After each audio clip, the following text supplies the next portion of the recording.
Նեխուրը նույն ինքը քյարաուս, սննդաբանների եւ առողջ ապրելակերպ վարող բազմաթիվ մարդկանց համար սիրելի բույսերից է,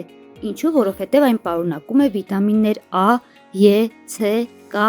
եւ B, ինչպես նաեւ ամինաթթուներ, բջջանյութ, եթերային յուղեր, մակրոտարրեր եւ միկրոտարրեր, կալիում, կալցիում, մագնիում, նատրիում, երկաթ, բոր, ֆոսֆոր, մանգան, սելեն եւ այլն։ Նեխուրը բարենպաստ ազդեցություն է թողնում գործնականորեն բոլոր օրգան համակարգերի վրա, նվազեցնում է օնկոլոգիական հիվանդությունների առաջացման վտանգը, նպաստում է սրտանոթային համակարգի ամրացմանը, կարգավորում է ճնշումը, ինչպես նաև արյան մեջ նվազեցնում է խոլեստերինի մակարդակը։ Նեխուրը կարգավորում է լյարդի աշխատանքը, մաքրում է արյունը, ցուցված է շաքարային դիաբետ ունեցող մարդկանց, հանգստացնում է նյարդային համակարգը, օգնում հանգստանալ եւ թուլացնել նյարդային լարվածությունը։ Հատկապես երեկոյան քնից առաջ հում նեխուրը կարող է կարգավորել մեր քնելու որակը։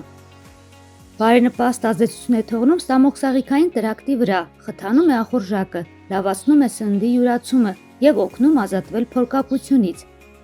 Եթե դուք ունեք ախորժակի խնդիր, ապա օրը սկսեք նեխուրով պատրաստված հյութից կամ աղցանից։ Նեխուրը նաև ունի միզամուղ ազդեցություն, ինչպես նաև օգտակար է ռևմատիզմ, արթրիտ եւ հոդատապ ունեցող մարդկանց։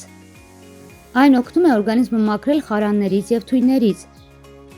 Նեխուր ցուցված է նաև ավելորդ քաշ ունեցող մարդկանց համար, քանի որ նեխուրի մարսման համար ավելի շատ կալորիա է ծախսվում, քան այն ունի։